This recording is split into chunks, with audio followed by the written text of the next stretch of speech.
예, 시작하겠습니다. 일단 오늘 할 발표는 로깅 최적화를 진행을 했고요. 이제 로깅 최적화를 진행하게 된 배경이랑 어떻게 진행했고 어떤 결과가 나왔는지를 알려드리고 싶어서 가지고 왔습니다. 저희 팀에 이번 주부터 신규 고객사가 입점을 해요. 근데 이제 지난주 금요일이었나? 14일쯤에 이제 입점을 앞두고 입점 테스트를 하려고 한번 실제 물동량을 받아본 날이 있었거든요. 근데 그날 로깅이 폭증해버렸습니다. 저희 생각보다 트래픽이 좀 많은 화주사가 들어와가지고 저희가 하루에 평균적으로 받는 트래픽이 50만 건이 좀 안 돼요. 근데 이날 하루만 1,400만 건이 쌓였습니다. 우와. 그래서 이제 트래픽이 높아진다는 건 개발자로서는 좋은 일이지만 또 어떻게 보면 저희가 기존에 감당하고 있었던 서버에서 발생하는 비용이 커진다는 의미이기도 하고, 또 저희가 기존에는 이렇게 많은 양을 처리하지 않았기 때문에 무시하고 있었던 로깅에서의 좀 아쉬운 부분들이 있었는데, 그런 것들을 이번에 좀 경각심을 느껴서 고치게 됐습니다. 보시면 이게 이따가 제가 문서를 보여드릴 건데, 데이터도 저희 팀 기준으로 로그가 100만 건이 쌓이면 1.7달러씩 부과가 돼요. 생각보다 안 들 수도 있고 많이 드는 걸 수도 있는데, 이게 로테이션이 되기 전까지는 누적해서 쌓이기 때문에 로그의 양이 많아질수록 저희가 부담해야 하는 비용이 되게 커지는 그런 구조였습니다. 근데 보시면은 지금 갑자기 엄청 높아져서 누적 로그 양이 많아졌고 비용 문제가 좀 걱정이 되기 시작해서 분석을 진행하게 되었고요. 그래서 이제 분석은 어떤 식으로 진행을 했냐면, 데이터독을 보시면 특정 기간 동안의 트래픽이랑 그 트래픽이 어떤 종류였는지를 좀 통계를 내볼 수가 있습니다. 그래서 이제 총 트래픽 양이, 그러니까 트래픽이라고는 말을 하는데 총 로그 양이랑 이제 샘플링을 해서 통계가 나온 로그 양, 이렇게 두 가지를 분석을 했고요. 실제로 비율 같은 거는 샘플링된 데이터로 확인을 했고, 이제 총 데이터 수 같은 경우에만 카운트를 해가지고 몇 건인지 확인을 했습니다. 측정을 해봤는데 다음과 같은 비율로 이제 나오게 되었고요. 보시면 이 37%가 저희 피처 플래그 관련 로그였습니다. 엄청 많죠? 지금 마이그레이션을 진행하고 있기 때문에 이제 버전 1이랑 버전 2를 확인하기 전에 계속 피처 플래그에 폴링을 하는 상태였고요. 그래서 이렇게 로그가 많이 쌓인 것도 확인할 수 있었습니다. 그리고 저희가 응답을 지금 통짜로 로깅을 하고 있습니다. 그래서 응답이 긴 응답의 경우에는 그것대로 또 부담이 될 수 있는 상황이었고, 이제 나머지는 22% 정도를 차지하고 있었습니다. 근데 한눈에 보기에도 이 피처 플래그 폴링이 좀 과할 정도로 비율을 많이 차지하고 있어서 일단 여기에서 좀 문제를 느꼈고요.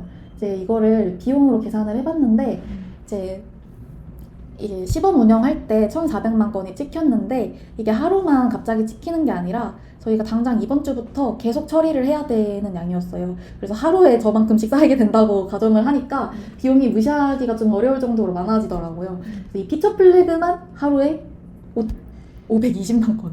아까 제가 100만 건당 1.7달러라고 했는데, 그럼 이제 하루에 부과되는 금액만 엄청나게 쌓이게 되는 거죠. 엄청나진 않을 수 있지만 누적 비용이 무시하지는 못할 정도였습니다. 그래서 조금 더 자세히 보여드리면, 이제 만약에 이제 시범 테스트 하는 게 정상 운영을 시작하게 되면 지금 상태로 놔뒀다가는 월마다 700달러 이상씩 로그 비용에만 부과를 해야 되는 상황이었고요. 당연히 이거 관련해서 다른 모니터링 툴도 있을 텐데 그거는 아직 개선을 진행하진 않았지만 또 같이 증가를 할 수 있는 상황이었습니다. 그런데 이제 피처 플래그 폴링을 제외하고 계산을 했을 때에는 이제 아까 37% 빼서 450달러 정도만 부과를 하면 됐고요. 이제 응답까지 다 빼버리면 210달러씩 제일 많다고 가정을 했을 때 그렇게 부과를 하면 되는 상황이었습니다. 네, 일단 700달러가 사실 저희가 지금 월에 100달러도 안 내고 있거든요. 갑자기 7배 이상이 뛰는 좀 큰 비용 증가였기 때문에 줄이는 방안을 좀 모색을 하게 되었고요. 일단 제일 쉬운 게 폴링 로깅만 없애더라도 최소 260달러는 아낄 수 있었기 때문에 이 작업을 가장 먼저 진행을 하려고 했습니다. 근데 이제 피처 플래그 폴링이 어떻게 되고 있길래 갑자기 이렇게 되나 또 조금 의아해서 찾아봤었는데, 저희가 아까 말씀드린 대로 마이그레이션 중에 한 화면이 구버전이랑 신버전 이렇게 두 개가 존재합니다. 근데 이거를 뭘 그릴지는 프론트에서 선택을 해줘야 되잖아요. 근데 온오프, 그러니까 플래그 키워드가 데이터베이스에 있어서 백엔드에서 응답을 해줘야 됐습니다. 그래서 프론트가 어떤 API 하나 요청을 할 때마다 계속 백엔드에 요청을 보내고 있었고요. 네, 이게 너무 작고 서비스를 이용하는 모든 API에 다 필요했기 때문에 응답이 엄청나게 많아졌습니다.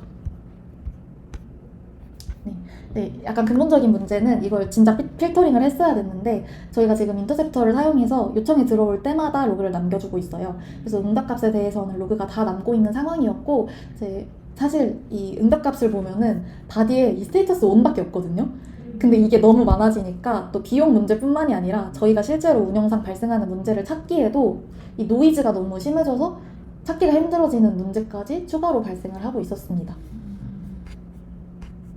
이제 어떻게 줄일 수 있나 좀 고민을 해봤는데 몇 가지 방법이 있었거든요. 이제 첫 번째는 발생하려고 하는 로그를 아예 안 찍는, 그러니까 애플리케이션에서 로그를 안 찍어버리는 방안이 있었고, 이제 두 번째 방안으로는 찍더라도 이제 데이터독 에이전트에서 필터링을 해서 버려버리는 방법도 있었고요. 세 번째로는 사실 개발자 입장에서는 가장 좋지만 예산을 늘려서 $1,700를 감당하는 방법도 있었습니다. 근데 당연히 이 마지막 방법은 저희가 쓸 수 없는 상황이었고, 또 두 번째 방법 같은 경우는 이제 통신량 자체는 유지가 되기 때문에 좀 그러니까 개선을 하더라도 근본적인 문제를 해결하는 것은 아니라고 생각이 들었습니다. 그래서 이제 선택을 한 게 애플리케이션에서 로깅을 차단하는 방식을 선택을 했고요. 이렇게 선택을 한 다음에 이제 실행을 하려고 실행 계획을 4개 정도를 세워봤는데, 첫 번째가 그 폴링 경로를 제외하는 거였고요.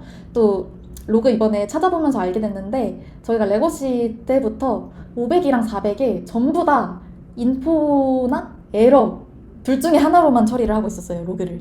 근데 이게 로그 단계를 보시면 중간에 뭐 워닝도 있고 디버그도 있고 되게 다양하게 있는데 보통 400번대 에러는 서비스 자체의 에러는 아니기 때문에 에러로 처리하지 않는 게 일반적이거든요. 근데 저희는 다 에러로 찍고 있어서 실제로 운영상 문제가 발생한 건지 아니면 사용자가 실수를 한 건지도 필터링이 잘 안 되는 상황이라 이번에 같이 제거를 하려고 했습니다. 그리고 또 하나 짚고 넘어가야 되는 게 저희가 그 트레이스를 따로 확인을 하지 않고 예외 SQL 덤프를 떠가지고 로깅을 보고 있었어요. 근데 이게 웃긴 게 레거시에 남아있었던 코드인데 저희 팀 백엔드 개발자가 저까지 2명인데 2명 다 이 덤프 로깅을 아예 안 보는 상태였습니다. 근데 이제 예외가 발생할 때, 이 예외는 이 에러 로그가 발생할 때마다 그때 발생했었던 SQL 덤프를 다 뜨고 있었거든요. 근데 SQL 덤프가 생각보다 볼륨이 좀 큰 편이에요. 그래서 이제 다른 로그보다 좀 더 길어지는 로그가 나오게 되었고요. 이것도 결국 비용으로 환산할 수 있었기 때문에 줄이는 걸로 계획을 했습니다. 그리고 아까 같이 말씀드렸던 응답바디 다 노출시키는 것도 적정선으로 제한을 둬서 중간에 잘리도록 할 수 있게 일단 처리를 하기로 계획을 했습니다.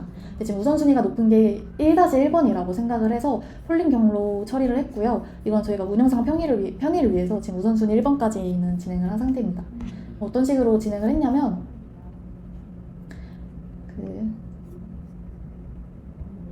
지금 이런 식으로 네, 특정 어노테이션에 커스텀 어노테이션인가요? 맞습니다. 커스텀 어노테이션이라는 걸 만들어서 특정 컨트롤러에 저 어노테이션을 달게 되면 그 어노테이션이 달린 컨트롤러는 로깅을 제외할 수 있도록 세팅을 했고요. 사실 제가 처음에는 이 커스텀 어노테이션 방법을 생각을 못했었고 저희가 지금 필터를 쓰고 있는데 인터셉터 필터 하위에 이 경로를 차단하겠다고 하드코딩을 하려고 기획을 했었는데 이제 리뷰 문서를 작성했다가 잘렸습니다. 이거 확장성이 좀 부족해 보이니까 개선을 해보면 좋겠다. 그거 해서 이제 방안을 고민하다가 지금 방식으로 채택을 하게 되었고요. 그래서 지금 저희가 피처 플래그만 달고 있긴 한데 사실 이거 말고도 폴링에서 쓰고 있는 코드, 그러니까 폴링을 하고 있는 코드들이 다 로그에 찍히는 상황이에요. 근데 사실 폴링은 주기적으로 요청을 보내주는 거라서 로그에 남기면 좋겠지만 너무 많이 남길 필요도 없다고 생각해서 이런 것들에도 추가적으로 오노테이션을 붙여서 로그 양을 줄여보려고 하고 있고요. 그리고 이제 400번대 예외 로그를 정상화 진행을 했는데 보시면 이제 왼쪽에 로그점 에러를 하게 되면 이제 로그의 레벨이 에러 상태로 찍히게 됩니다. 에러로 찍히게 되면 사실 그냥 에러로 내보내는 거 말고는 크게 차이가 없는데 근데 이제 데이터독에서 로그를 확인할 때 이 에러로 찍힌 로그들은 빨간색 창이 뜨게 되면서 따로 확인을 할 수가 있어요. 그래서 개발자들이 문제의 원인을 파악하기 위해서 이 에러 부분을 잘 찾아보는데 저희가 그냥 사용자가 입력을 잘못해도 다 빨간색으로 떠버리니까 이게 현실적으로 어느 부분이 진짜 문제인 건지 파악하기가 좀 어려웠고 몇 번 클릭을 해야만 알 수 있었는데 이제 그런 거는 초록색으로 뜨게 설정을 바꿔버렸습니다. 이제 이 덤프도 사실 원래는 400번대만 제거를 하려고 계획을 하고 있었는데요. 근데 그 개발자 한 분이랑 저랑 다 이 기능을 안 쓰고 있다는 걸 알게 돼서 이번 기회에 완전히 뜯어버리게 됐습니다. 이 응답바디 길이 캡은 사실 그 저희가 생각보다 응답이 엄청나게 긴 게 많지가 않습니다. 그래서 아직 후순위로 둬서 적용은 하지 않았고 실제로 진행은 여기까지 된 상황입니다. 그래서 이제 제가 예상으로 얼마나 아낄 수 있었는지를 계산을 해봤는데 일단 저희가 전체 1로그 건수가 1,400만 건이 찍히게 됐었는데 위에 개선 작업을 통해서 이제 최대 420만 건까지 줄일 수 있게 됐고요. 물론 이제 트래픽이 날마다 좀 유동적이기 때문에 이 수치에 따라서 달라질 수도 있지만 이제 비율상 그 정도 줄어들게 되었고요. 이제 폴링은 로깅을 아예 안 하기 때문에 완전 제거가 되었고 이제 월 인덱싱 비용도 최대 $210까지 아낄 수 있게 되었다고 이제 기대를 하고 있는데 실측을 해봐야 돼요. 실제 또 트래픽이 얼마나 나올지랑 아직 놓치고 있는 것들이 있을 수 있으니까. 그래서 어쨌든 최소 $260는 아꼈다가 결론이었습니다. 그래서 이렇게